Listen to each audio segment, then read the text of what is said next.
Today, let's uncover the haunting tale of Amanda Wright, whose world was forever altered when a family friend committed the unimaginable, brutally murdering her mother, Susan Lowson, while she laid next to her. On March 4, 1980, in Stevenage, England, Susan Lowson and her 4-year-old daughter, Amanda, lived happily in a peaceful neighborhood.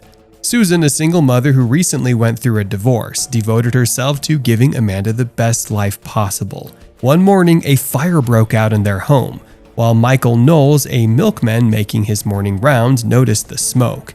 He heard a child crying for help from inside the burning house. Without a second thought, Michael rushed in and found Amanda on the stairs, injured but alive. He bravely carried her to safety. Tragically, Susan did not make it out of the fire alive. Initially, authorities believed it was an accidental fire caused by a lit cigarette. However, Detective Constable Peter Harper felt something was amiss. He noticed the way the flames spread seemed intentional, raising doubts about the accidental fire theory. Upon further investigation, an autopsy revealed shocking evidence: signs of strangulation on Susan's body, which somehow survived the fire. This discovery led the Stevenage police to change their ruling to murder.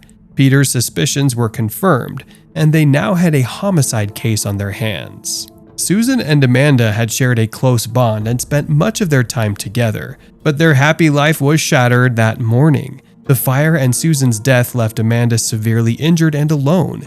Peter's colleagues disagreed with his interpretation of the scene, but he persisted in his belief that something was wrong. He contacted the detective inspector and informed him about the murder that they are now dealing with. The police now faced a challenging investigation, trying to find out who could have committed such a heinous crime against a single mother and left her young daughter to suffer. Detective Peter Harper began investigating the incident, suspecting foul play.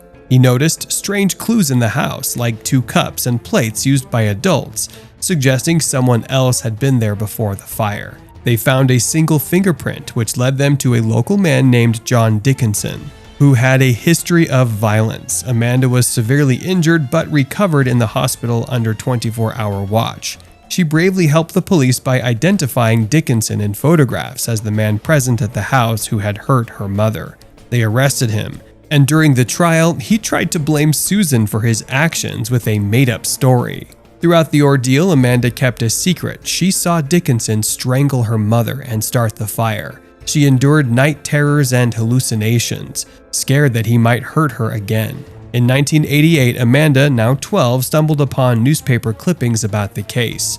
She finally confided in her grandmother about what really happened.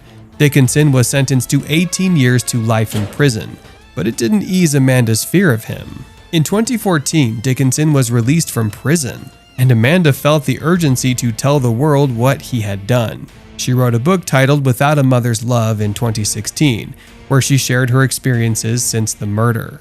2 readers, Angie Godfrey and Jamie Little, reached out to Amanda after reading her book.